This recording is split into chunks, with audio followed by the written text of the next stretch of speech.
Hai murid-murid, Assalamualaikum dan salam sejahtera. Bertemu lagi kita di dalam subjek Pendidikan Jasmani tahun 5, masih di dalam unit 9, Cergas Selalu, tajuk pembelajaran Jom Santai. Hari ini kita akan membincangkan aktiviti menyejukkan badan.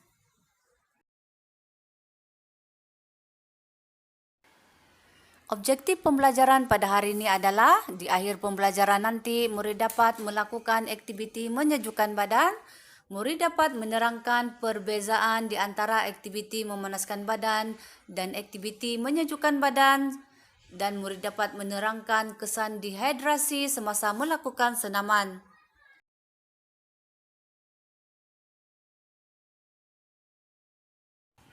Murid-murid, apakah itu aktiviti menyejukkan badan?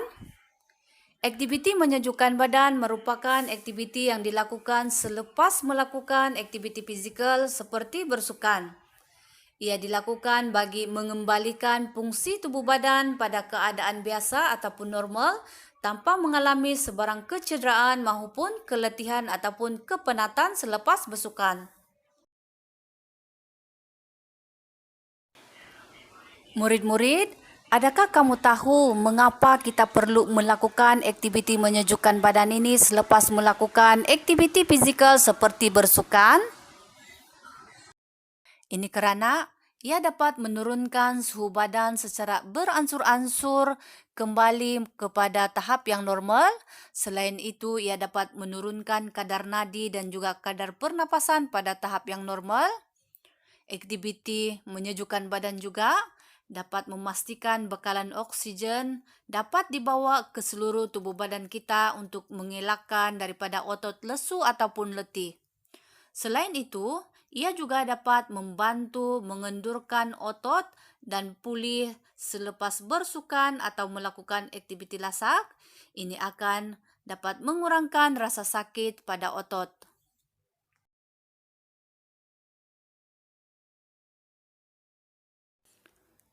Antara aktiviti menyejukkan badan yang boleh dilakukan adalah berjalan perlahan dalam tempo antara 15 hingga 30 saat. Seterusnya, regangan otot tricep juga boleh dilakukan, yaitu otot yang terlibat adalah tricep yang terletak di bahagian lengan.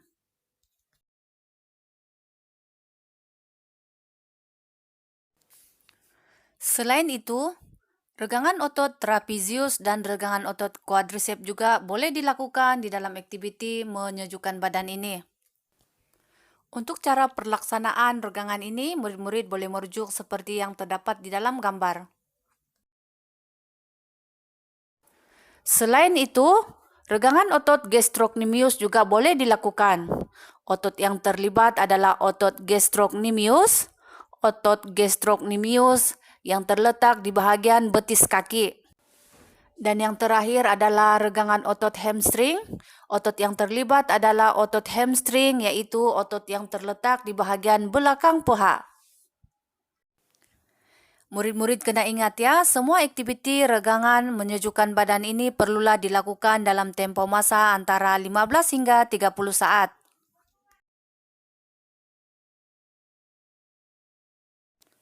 Murid-murid, berikut merupakan perbezaan antara aktiviti memanaskan badan dan juga aktiviti menyejukkan badan. Untuk aktiviti memanaskan badan, ia dilakukan sebelum melakukan aktiviti.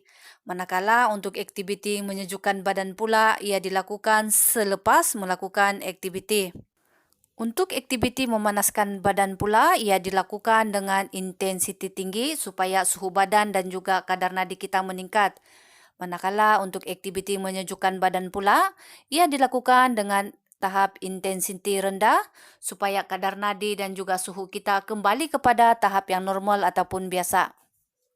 Manakala perbezaan yang seterusnya adalah aktiviti memanaskan badan dapat meningkatkan kadar nadi seperti yang cikgu nyatakan tadi. Manakala aktiviti menyejukkan badan pula akan menurunkan kadar nadi. Perbezaan yang terakhir adalah aktiviti memanaskan badan ini dapat meningkatkan suhu badan, manakala aktiviti menyejukkan badan pula dapat menurunkan suhu badan ke tahap yang biasa ataupun normal.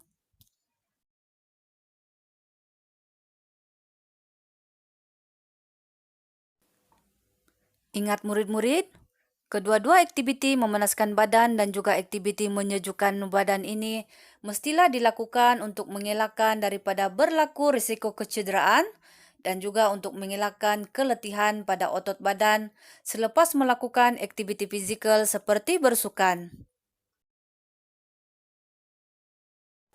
Seterusnya kita bincangkan pula apakah itu dehidrasi. Adakah murid-murid tahu? Dehidrasi merupakan satu keadaan kehilangan atau kekurangan air dari tubuh badan kita. Dehidrasi ini berlaku apabila seseorang itu kehilangan air daripada badan dengan lebih banyak berbanding air yang diambil ataupun diminum. Dehidrasi ini akan menyebabkan badan tidak dapat menjalankan fungsinya dengan normal.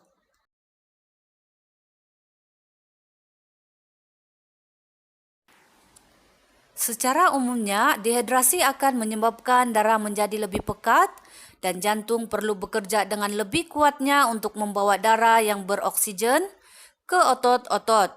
Hal ini akan menyebabkan kadar nadi dan suhu badan meningkat. Pada peringkat ini, kita akan mengalami keletihan atau kelesuan dan akan menyebabkan prestasi menurun semasa melakukan aktiviti fizikal seperti bersukan. Oleh itu, kita perlulah minum air secukupnya semasa bersukan. Ini bagi menggantikan cecair iaitu peluh yang keluar semasa kita bersukan.